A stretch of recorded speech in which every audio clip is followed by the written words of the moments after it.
Global warming. That's the big one. That's the one they're trying to get celebrities to endorse. And it is the big one, I suppose. It's the end of the world, but it can bring brilliant weather to England. Serious point though, isn't it?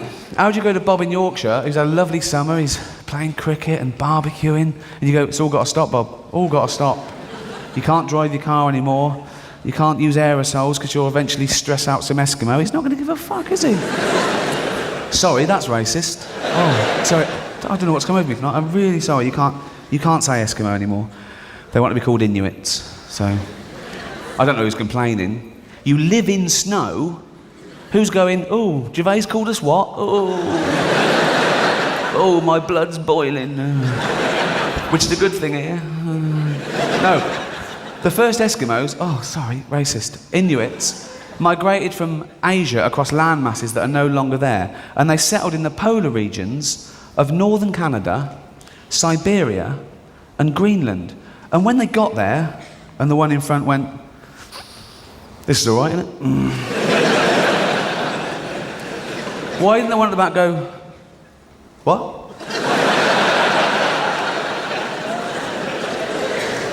Should we settle here? Forever?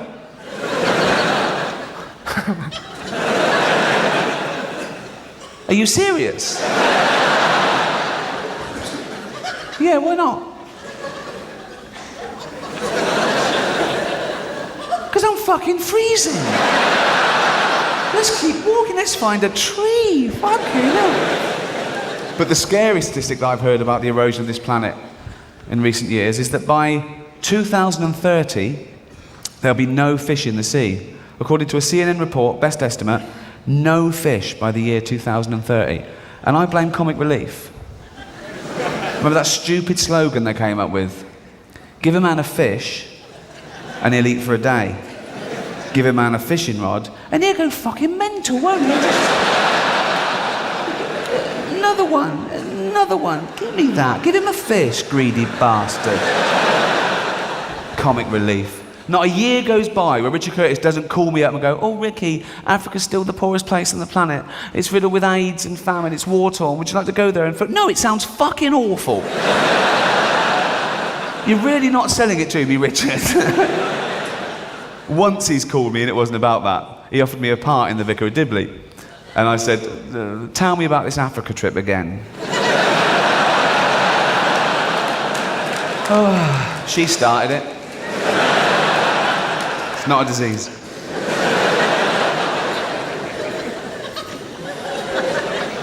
When I first got famous, I knew that if I put myself in the office as opposed to just stay behind the scenes, my life would change, but I wanted people to know it was an upshot of what I did. Fame wasn't the driving force, that the work was, and I didn't want to be lumped in with those celebrities that do anything to become famous. Do you know what I mean? And I was very prickly about the whole subject, and one of the first interviews I did after The Office broke in about 2001, the journalist really rubbed me up the wrong way with this question. She said, so what advice would you give to anyone else who wants to become famous? And I went, I'd tell them to go out and kill a prostitute.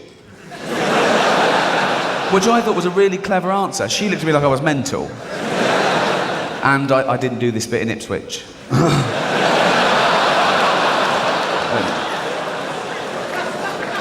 A local paper called me from Ipswich and she went, are you worried about offending people? I went, well, yeah, because it's not the point of what I do. And she went, no, but the joke's about the Ipswich murder. I went, it's not a joke about the Ipswich murder. That's a true anecdote. I really said that to a journalist, and it happened 6 years before the Ipswich murders, which ruined her angle a little bit. And she actually went, oh, did you hear about the Ipswich murders? And that's what reminded you? I went, no. It's nothing to do with murder, it's a slight on fame. It's like going, well, if you just want to become famous, do something horrendous. That was, and I explained it to her and she went, oh, well, thanks very much. So the next day, she went with the headline, Ricky Gervais apologises for sick joke.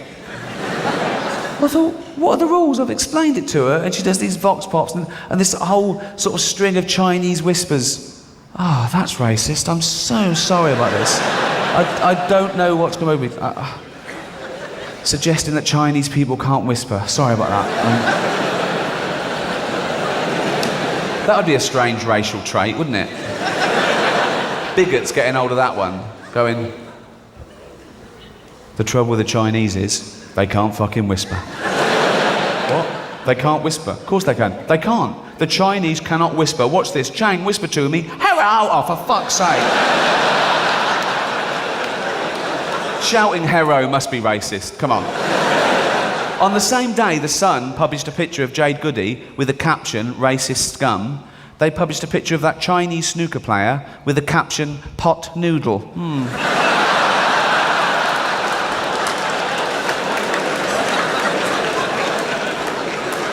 But when the journalist said to me, oh, what advice would you want to be famous? And I tend to go to prostitute. It's meaning, look, if you think that's all you care about, just being famous, you can do something terrible if that's the only aim. Serial killers want to become famous. The way it's going, where people do anything to be famous, I can imagine people at home now reading the paper going, this rapist is getting a lot of column inches. Do you know what I mean? Where will it end? Have you seen those adverts on telly for rape? Not adverts for rape, not... Starts 10 a.m, everyone must go. No, it's two blokes, and one of them's bragging. He's going, yeah, got off with a lovely bird the other night. We was kissing and cuddling. Then it got a bit more serious, and I shoved her down onto the sofa, and he morphs, and he's in court. And the voiceover goes, if you don't get consent, you could go to prison for rape. What sort of society has to remind someone not to rape? Was there people going, just off out raping, mum? Oh no, remember? Remember the advert? What? You can't rape. I can't what? You can't rape. I can't what? Whose idea was that campaign? Going, we got to remind them. Was there people in court with the judge going, why did you rape her? I forgot. You'd forget your head if it wasn't screwed on. Get out of here, you scamp. Have you heard those local radio ads on a similar subject? It's a quiet street, sound of stiletto heels, and a car goes, and he goes, need a lift, darling. And the voiceover goes, if you want to know the price of an illegal minicab, just ask a rape victim. Don't. Worst advice I've ever had. No, it really winds them up because it brings back terrible memories. So I don't want you to make the same mistake I did. I just burst into an incident room and went, how much to Hounslow? And she went, whoo. So it's really irresponsible advertising. Like that one, hit me at 30 miles an hour and there's an 80% chance I'll live. Encouraging gambling. Never cancel. I had a gig in Dublin a couple of months back.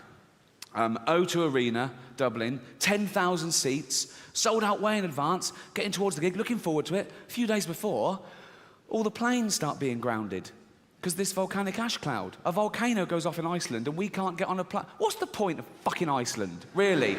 I thought it went bankrupt. Just get rid of it. It's no good. It's not doing... Just fill in the fucking volcanoes with concrete. In fact, tarmac the whole country and make it a car park for real Europe. Waste of space.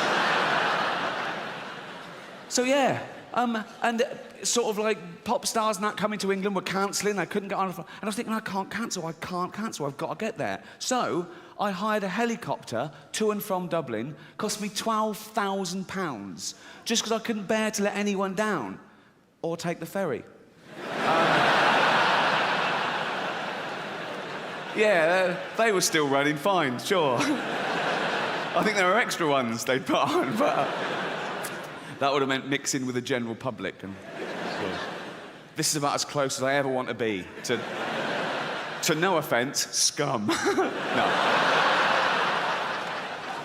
I don't know if anyone was affected by the volcanic ash cloud, but I had friends all around the world that couldn't get back. They missed weddings and funerals, and they had to put themselves up in hotels that they hadn't budgeted for weeks on end, and they couldn't get their money back because the airlines were saying, no, we can't pay you because the insurance companies won't pay us because they're saying it's an act of God.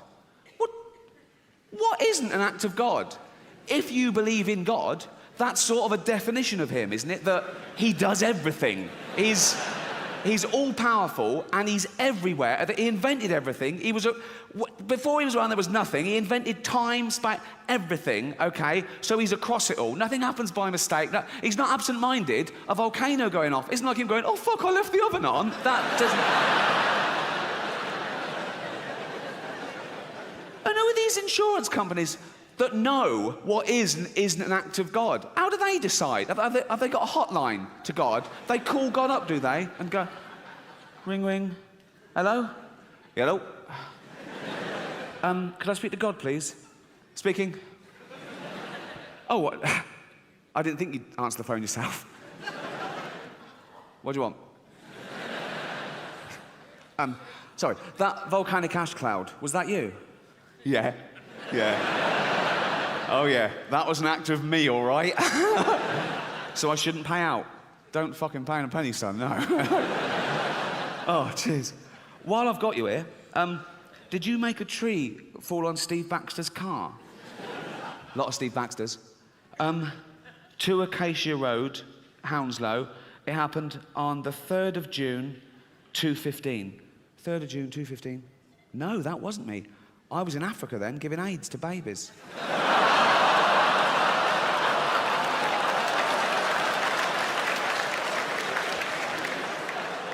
He does everything.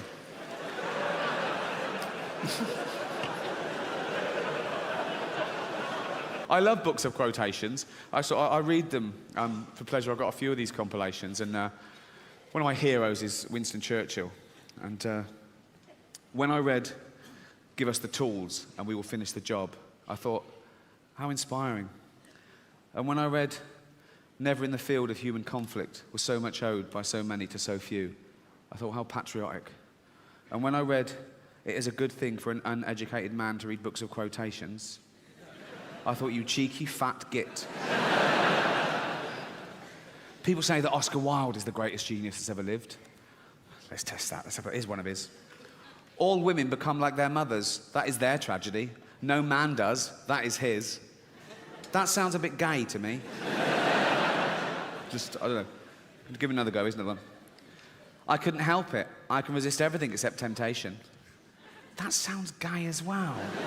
I want to start that with an ooh. I want to go, oh, I couldn't help it. You know? And I want to end it with, I can resist everything except temptation. Chance to be a fine thing. Do you know what I mean?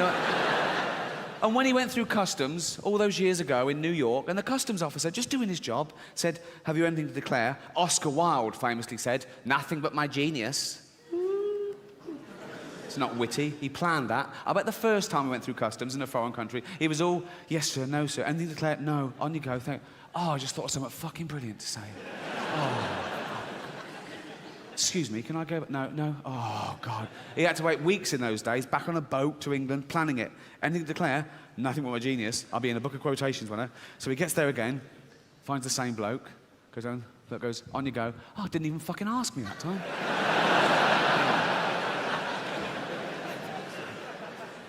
Excuse me, they didn't ask me for anything to declare. Random. Oh, fucking random. Back on the boat, 3 weeks, planning it, anything to declare, no genius. Gets there again, right? Gets in the same bloke's queue. This time he looks all shifty, so he gets called out. And the bloke goes, did you buy anything? That's not the question. Just say, have you anything to declare? Have you anything to declare? Nothing but my genius. Who's the butt plugs? They're mine.